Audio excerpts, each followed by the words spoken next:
মেসির মায়ামিতে সাম্বা ম্যাজিক, ভিনিসিয়াসের জোড়া গোলে বাজিমাত সেরেসাউদের। স্কটল্যান্ডের বিপক্ষে ব্রাজিল এগিয়ে ৩-০ গোলে।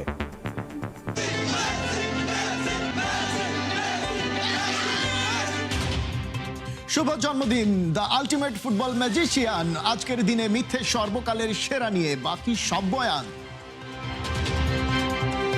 ঢাকা আর্জেন্টিনা এক সুতোয় এসে মিলে মিশে একাকার। মেসির জন্মদিন কিভাবে উদযাপিত হলো এবার?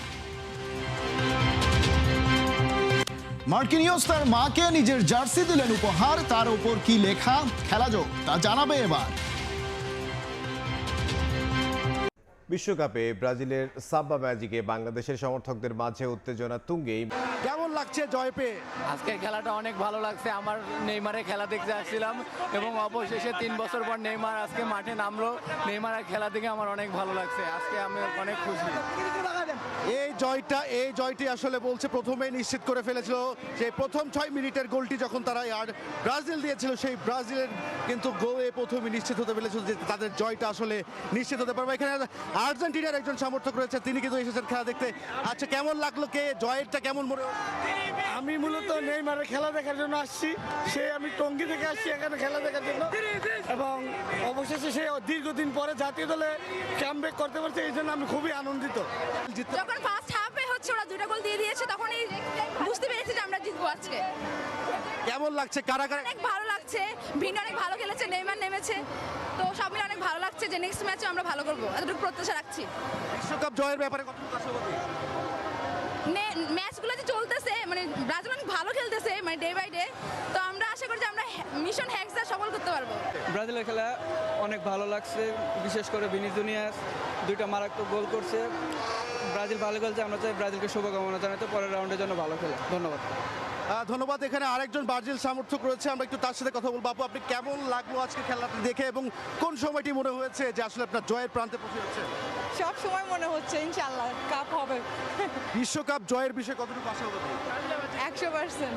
100%। ধন্যবাদ আপনাকে। 100% জয়ের ব্যাপারে আশাবাদী তিনি যেমনটা বল। জন্ম হয়েছিল তার আর্জেন্টিনার রোজারিওতে। তখন কে জানতো 4 দশক পর সেখান থেকে 1000 মাইল দূরে বাংলাদেশের এক জনবহুল শহরে কাটা হবে কেক, গাওয়া হবে সেই গান happy birthday to your Spanish version. ছোটবেলায় বন্ধু মাতৃভূমি ফেলে ছুটে আসবেন এই দেশে, কারণ একটাই, ওই আকাশী নীল জার্সি আর তার উপর নাম্বার 10 লেখা, যে পরে সেই লিওনেল আন্দ্রেস মেসির প্রতি নিঃস্বার্থ ভালোবাসা। সাধারণ মানুষ এত দূর থেকেও কাউকে আপন করে নিতে পারে কি?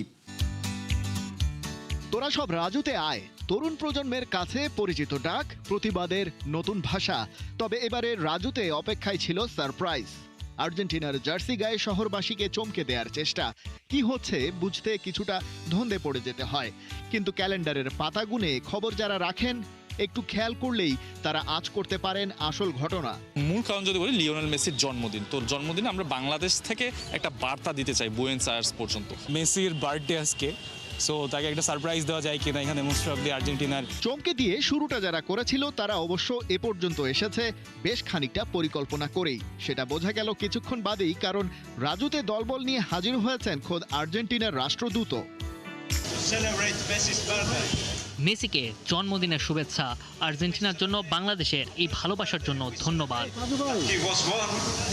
ঢাকা বিশ্ববিদ্যালয়ের আর্জেন্টিনা ঐক্য পরিষদের ব্যানারে ওরা মিলেছিল একসাথে শুধু মেসির জন্য আর্জেন্টিনার রূপকথার জন্মদিনে। ওদের সাথে ছন্দ মেলানোর লোভ সামলাতে পারেনি আর্জেন্টিনার আরও কজন নাগরিক। যেন দুই দেশের দূরত্ব, সংস্কৃতি এক হয়ে যাওয়া কোনো ব্যাপারই নয়।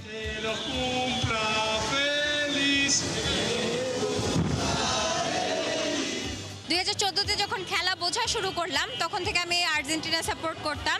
ফ্যান বেজের মধ্যে যেন একটা দবদবা থাকে, যে এরকম যে দেখ আমার গোট 2 গোল, আমার got 5 goal. Many returns of the day, and তুমি এইভাবেই খেলতে থাকো। আমরা চাই যে তুমি সারা জীবন এইভাবে খেলো। আমরা মেসিকে খুব ভালোবাসি। I love you Messi. আজকে 39তম জন্মদিন, তুমি 1000 বছর বাঁচো, 1000 বছর খেলো। ঢাকা থেকে ডালাস, মায়ামি, কানসাস, যেখানেই মেসি থাকুক, যাক যত দূর, সেখানেই নিশ্চয়ই পৌঁছে যাবে ভালোবাসার এই সুর। তবে না গেলেও ক্ষতি নেই, এই ভালোবাসা একতরফা, যে কোনো প্রতিদান খোঁজে না। ভক্তরা শুধু চাইছে লিওনেল মেসি যেভাবে নিজেকে অমর করেছে সেভাবেই রাজত্ব করে যাক ইতিহাসের পাতায়। রাজ্যের চাপ দূরে ঠেলে স্বমহিমায় ফিরেছেন ক্রিস্টিয়ানো রোনালদো। স্বভাবসুলভ ভঙ্গিতে কামব্যাকটা উদযাপন করেছেন CR7। এমন দিনে মেসিকে নিয়ে বারবার প্রশ্ন করায় সাংবাদিকদের উপর খানিকটা বিরক্ত আর মেজাজও হারিয়েছেন পর্তুগাল অধিনায়ক। মেসি, এমবাপ্পে ও হল্যান্ডের গোল উৎসবের পর অপেক্ষায় ছিলেন ক্রিস্টিয়ানো রোনালদো। উজবেকিস্তানের বিপক্ষে সেই আক্ষেপ মিটিয়েছেন CR7। তাই তো গোল উদযাপনের পর দর্শকদের নিজে জানিয়েছেন, আই অ্যাম ব্যাক। 41 বছর বয়সেও যে ফুরিয়ে যাননি রোনালদো, তারই প্রমাণ আরও একবার মাঠে দিলেন পর্তুগিজ সুপারস্টার। তবে ম্যাচের পর চিরপ্রতিদ্বন্দ্বী লিওনেল মেসিকে নিয়ে সাংবাদিকদের প্রশ্নে বিরক্ত। গ্রুপ পর্বে 2 ম্যাচে আর্জেন্টিনার হয়ে হ্যাটট্রিক সহ 5 গোল মেসির। মিক্সড জোনে সাংবাদিকদের প্রথম প্রশ্নই ছিল বিশ্বকাপের নকআউট পর্বে মেসির মুখোমুখি হতে চায় কিনা রোনালদো, যেটা বিশ্বকাপে দুজনের সম্ভাব্য বিদায়ী ম্যাচও হতে পারে। প্রথমবার অবশ্য উত্তরটা ভালোভাবে দিয়েছেন রোনালদো। কি উত্তর দেব বুঝতে পারছি না, কারণ প্রশ্নটাই অর্থহীন। এমনটা হলে তো দারুণ হতো। তবে সবচেয়ে বড় বিষয় গ্রুপ পর্ব পার হয়ে সামনের লড়াইয়ের জন্য নিজেদের প্রস্তুত করা। আমরা জানি কলম্বিয়ার বিপক্ষে ম্যাচটা বেশ কঠিন হবে। প্রশ্নোত্তর পর্বের শেষে এক সাংবাদিক আবারও মেসিকে টেনে আনলে এড়িয়ে যান CR7। Ayer Lionel Messi marcó 2 goles, Mbappé, no, Haaland, y tú sigues demostrando que eres এখানেই শেষ নয়, পর্তুগাল অধিনায়ক বের হয়ে যাবার সময়ও মেসির হ্যাট্রিক প্রসঙ্গ তুলেন আরেকজন। তখন মেজাজ হারিয়ে বলে বসেন, অন্য কারো নিয়ে আমার মাথা ব্যথা নেই, এমবাপ্পেও গোল করেছে।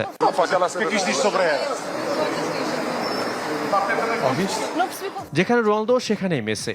না চাইলেও আলোচনা, সমালোচনা, তর্ক বিতর্কে চলে আসে দ্বৈরথ। বিশ্বকাপে গ্রুপ পর্বের 1 রাউন্ড বাকি থাকতেই নকআউট নিশ্চিত করেছে 7 দেশ। বাদ পড়েছে 5 দল। সবচেয়ে বেশি গোল করেছে জার্মানি, কনসিড করেছে তিউনিশিয়া। কেপ ভার্দের চমক অব্যাহত, জমে উঠেছে গোল্ডেন বুটের লড়াইও। গ্রুপ পর্বের দ্বিতীয় রাউন্ড শেষে জমে উঠেছে নকআউটের লড়াই। ইতিমধ্যে রাউন্ড অফ 32 নিশ্চিত করেছে মেক্সিকো, যুক্তরাষ্ট্র, জার্মানি, ফ্রান্স, নরওয়ে, আর্জেন্টিনা ও কলম্বিয়া। বাদ পড়েছে হাইতি, তুরস্ক, তিউনিশিয়া, জর্ডান ও পানামা। এখন পর্যন্ত সবচেয়ে বেশি গোল করেছে জার্মানি। 2 ম্যাচে প্রতিপক্ষের জালে দিয়েছে 9 গোল। এরপর রয়েছে কানাডা ও নেদারল্যান্ডস, 2 দলই করেছে 7 গোল করে। ফ্রান্স ও যুক্তরাষ্ট্রের ঝুলিতে 6টি করে। অন্যদিকে সবচেয়ে বেশি গোল কনসিড করা দলগুলোর তালিকায় সবার উপরে তিউনিশিয়া। 2 ম্যাচে খেয়েছে 9 গোল। উজবেকিস্তান 8, কাতার, কুরাসাও ও ইরাক কনসিড করেছে 7টি করে গোল। এখন পর্যন্ত ক্লিন শিট ধরে রেখেছে মাত্র 2টি দল, আর্জেন্টিনা আর স্পেন। টুর্নামেন্টে চমক দেখিয়েছে মরক্কো, নরওয়ে, মিশর, জাপান ও কেপ ভার্দে। ব্রাজিলের সঙ্গে ড্র আর স্কটল্যান্ডকে হারিয়ে গ্রুপ সেরা লড়াইয়ে মরক্কো। ফ্রান্সের সমান পয়েন্ট নিয়ে নকআউটে নরওয়ে। 3-0 গোলে স্কটল্যান্ডকে হারিয়ে দ্বিতীয় রাউন্ড নিশ্চিত করল ব্রাজিল।